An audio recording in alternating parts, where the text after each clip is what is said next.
shit. Are we recording? Hi, Caitlin. Hi, Sarah. How are you doing? I'm getting my shit together. Yeah? Yeah, you're like getting your phone ready. You took a drink of Gatorade. You're like getting all ready to record here. I had a funny story to tell you. I have one that's not funny. Oh, tell me. You know this, but I got bit by a spider. And no. It's not funny. Okay. Well, here was Caitlin's response to me. I said, a spider just bit me on the neck. And she texted me back, when will your suit be made? Spider Woman. And then I posted it. Evan wasn't giving me sympathy. Caitlin didn't give me sympathy. So I decided to post it on Facebook, and everybody just put Spider-Man memes and GIFs. And then the next day I woke up. My assistant said, how are you feeling? Did the spider bite? Like sometimes spider bites can like make you nauseous or give you a headache or something. And I was like, well, the bad news is I'm not Spider-Man. But no, seriously, I was sitting there at my kitchen table. I felt something on my neck, but it didn't feel like something moving. It felt like a poke. And so I went, and like grabbed my neck. And then when I grabbed my neck, I felt something furry on my neck. And so I was like, oh, there's something on there. And so I grabbed it and it poked me again. So it bit me once. And then when I grabbed it, it bit me again. And I picked it up. I thought it was a piece of cactus because like... Oh, it was like fur. Oh. It was like kind of fuzzy and it felt sharp like a cactus poke. And we live in the Sonoran Desert. So there's like tons of cacti here. And so I picked it up. And then when I looked at it in my hands, it was like moving. So I dropped it on the kitchen table and it started running. It was a spider.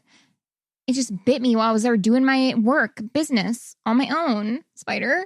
Yeah. And I'm not even Spider-Man. I remember what I was going to tell you. Mine will make you feel better. Okay. It'll make you laugh. Oh, good. So I went to Payson yesterday, which is like 2 hours north, for my sister's birthday. And I'm almost to Payson. And I'm looking up, I'm driving, and I noticed that there's like, because you're in the middle of nowhere on the drive. Mm-hmm. And I noticed like as you get closer, there's 4 billboards in a row. First billboard was for Topless Entertainment. Sure. Immediately after was a real estate company. Then McDonald's, and then guns. And I was like, what else do you need in life? Topless chicks, buy a house, get a gun, get some dinner. Yeah, I don't know why. Everything I literally need. Was in my car laughing for like 5 minutes because I was like, Arizona, what else do you need? Topless chicks and guns and McDonald's. That is and then you buy a so house here because you like those 3 things so much. Get yourself some chicken tenders. Nothing else. Middle of nowhere, just 4 billboards, and those are the 4 things. But if I saw those in the middle of nowhere, I'd be like, well, where though? I'm like, there's nothing out here. Yeah. But we are not a podcast about billboards. We're a podcast about true crime and aliens and conspiracies and all sorts of crazy things, and but mostly jokes. True crime and beer. Yes. So, speaking of beer, do you have any house cleaning before I was going to give a shout out to new patrons. Oh, yes, do that. Yeah, so I'll do that really, really quick. We wanted to thank our new patrons, Ellen K, Jessica B, and Holly D. Welcome to the family. Welcome. We love you. If you guys want to join Patreon, right now we're running a cool special that goes until the end of September. From now until the end of September. If you join, you will get a fun spooky October surprise via snail mail, a little treat from us in October. So you can subscribe at any dollar amount. You can go to patreon.com/luminolpod, or you can find it on our Instagram page in our link in bio. But it's going to be a really fun time. If you're already a Patreon and you're like, hey, I want a spooky October prize, but I'm already a Patreon, go look on our Patreon page and you will see how to get yours there. It just involves a series of reviews. Also, I'm going to let Sarah talk about the beer, but I want to give a shout out to Jessica B, also known as Drink Some Fresca. And if I'm connecting the two people to wrong, if you're not the same person, forgive me. But Drink Some Fresca on Instagram recommended this next beer. So thank you. She sent me a picture and I found it at Total Wine today. And also, you guys, we had our last episode. My case was, it's not really a case, it was about the Devil's Chair in Casadaga, Florida. And I talked about Red Cypress Brewing and how they made a Devil's Chair IPA. Our really, really good friend Clementine, who's a listener, sent me a picture and was like, hey, I actually have this beer and I've tried it and it's really good. I took a picture. It was so good. So it was just cool. You can check out our Instagram page and go look at last week's stuff to see a photo of hers from Red Cypress. We still want to try it if anyone wants to send us one. Mail us some. Okay. Before I get into the beer, what is today's theme? Coworkers, colleagues, yes, jobs. Steve Jobs. Steve Jobs. We're talking about crazy coworker cases, and I found a crazy case, and I heard Caitlin did too. Yeah. Okay. We are having the Love Hazy IPA from Almanac Beer Co. It says it's lush, says it's tropical, says it's juicy, 6.1% alcohol by volume. It's just like us. Lush, hazy, and juicy. And tropical. It has Sabro, Citra, and Mosaic hops. The can is a really fun green color with kind of like Art Deco modern metallic designs. Really cool little can. Thank you. Drink some Fresca. Yes, it says it's super dank with a pillowy mouthfeel. Sarah, you're super dank with a pillowy mouth look. Yeah, I love when people tell me my mouth looks pillowy. No, your body has a pillowy mouth look. I'm just going to eat John. It's up like cotton candy over here. Splattered right on my spider bite. This is a big can, too. It's one of the biggins. It's a body pillow, if you will. I'm going to leave some in the can. If any of us wants to top off, we can just help ourselves. You better it's a drink very big more can. than me. Cheers. Cheers. It smells really good. Ooh, oh my God. That does smell tropical. Mm-hmm. But not overpowering. I get pineapple. Yeah, for sure. Oh my God, that's good. It's Ooh. very tropically, hint of pineapple, but it's bitter at the same time. If you it's not don't too sweet. like IPAs, you'll want to pass on this one. It is, I think, a very standard hazy. Like it's got that farm funk to it. Yeah, it doesn't leave us. It's not fruity. Like it doesn't leave a sweet taste in your mouth. It's definitely bitter. That's good. It's very pineapple-y, but it's hard to explain because it's pineapple-y and tropical, but not in a sweet way. Yeah, it just has that strange essence that some of those mangoes and fruit types can have. This is one of those beers that you've been saying this a lot lately, but like that would be so good on tap. Like it's something that is just very unique, and it's not for people who don't like IPAs. IPAs in general are better on tap. And what I learned in Anchorage, there is a small liquor store. I mean, Alaska in general is more like mom and pop places than chains. So there's a little liquor store in Anchorage. They have 2 locations, and it's called La Bodega. And we used to go there all the time because I like local places, whatever. But the staff was super knowledgeable. And I remember I would go in and find 6 packs of IPAs, and I'd always talk to people. And one time I was talking to one of the guys about the beer because they also had a little growler bar.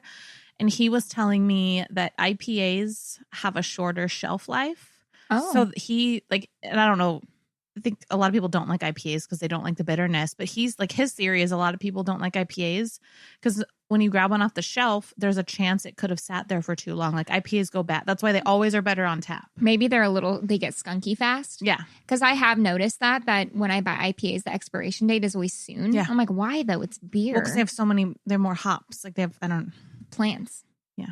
It's simple botany, people. Yep. Yeah, when he told me that, like it all kind of clicked. And I was like, oh, that makes sense. But IPAs, specifically more than other beers, IPAs taste better on tap. So here's your guys' homework. If you can do this safely, as in quarantine times, get yourself to a local brewery or tap house. Ask them, say, hey, I want your juiciest IPA on tap. Get yourself a little taster and try it there. You know what I'd be interested to do?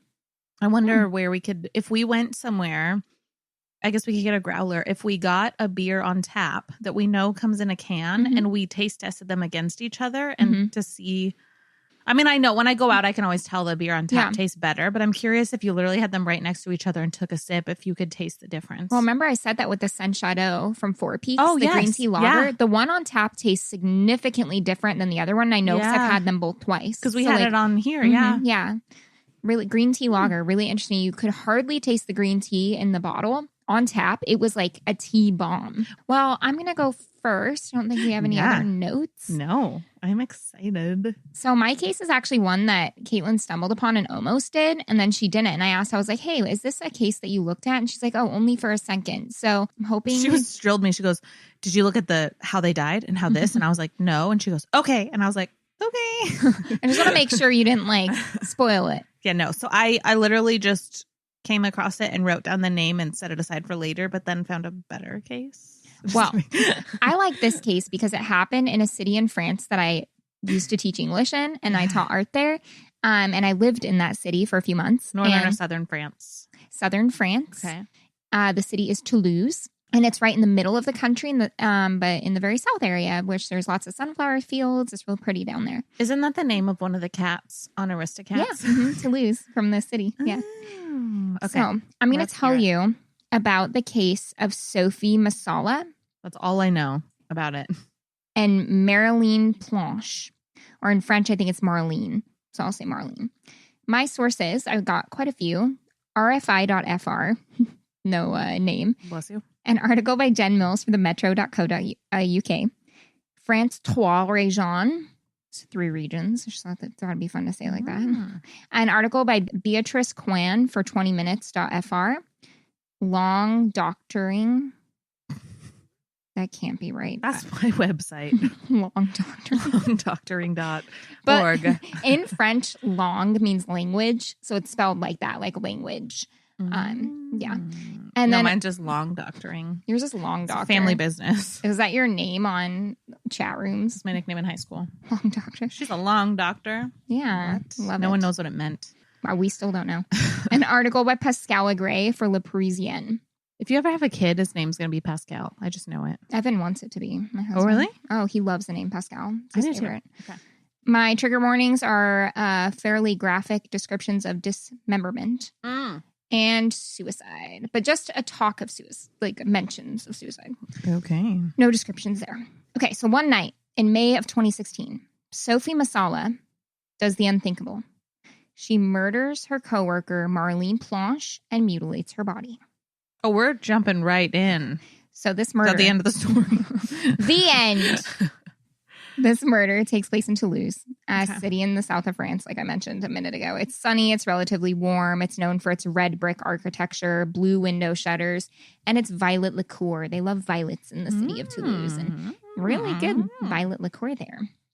Sophie Masala was born in 1964 in Valenciennes, and that's a commune in like the north of France. I had to look it up. It's essentially on the border of Belgium. So it's like Paris is in like the northern middle part. And then Valenciennes is like way up on the border. So she was the firstborn to 2 parents that did not get along very well. And these parents had such loud disputes. I don't know if they were violent or not. I just know they were loud because sometimes the police would end up being called. Now, I could not find her parents' names anywhere or her siblings' names. I don't know if that's a French thing because most of the articles I read were in French or French. And literally, like, her husband's name isn't listed. Her children's, like, it's only her name. So I wonder if that's a law. Like, if your family member... there's actually a French podcast out there that follows us. Let us know. Yeah, well, and I wonder, too, if they just respect people more than we do, right? Because our paparazzi's like, we don't give a fuck. We don't give a fuck. If you want to be named, we're going to name you. Yeah. And they're probably like, yeah, do you want to be named or no? Because, like, we respect you. Yeah, whereas in America... I mean, our journalists do an amazing thing. Billy Jensen is amazing, but... We're not saying you're all bad. No, you know what I mean, though. But there's a different society. Yeah. So Sophie's mom was an outgoing type, and that really is like... She's extremely outgoing, Susie, who was said to have many, many extramarital affairs. That was like her thing. And through the years, as Sophie's mom continued to do this, her dad, because her parents were married for a while, became more and more withdrawn, quiet, sad, things like that. And it didn't say this outright in any source that I read, but the way that he was described, it made me feel like he was starting to get depression. That was just like what seemed implied, but it was never said in the articles I read. When Sophie was 10, her world was shook in a really big way. She came home, she went into her house, and she discovered her father had hanged himself, and she was the one who like discovered his body. So that must have been really, I imagine that had to be so hard for her, like as any age seeing that, but like as a 10-year-old and that's your dad. I used to work with a woman, and I will not name a name. Well, not that any of you know her, but I worked with a woman who, when she was a kid, found her dad after he hung it. Like she was the one who, and like I can't. Yeah. I also will not name a name, but I dated a guy who had found his mother when he was a child. The same sort of thing. Like it's surprisingly... It's sad because it's surprisingly common. It's sad anyways, but that is literally the unimaginable. Like I can't even imagine. Like I can't. So by now, she's a single mom, Sophie's mom. Sophie has 4 siblings, so it's a large family. It's the mom working, and all 5 children find themselves without a father, essentially. But that didn't last very long. Sophie's mom remarried.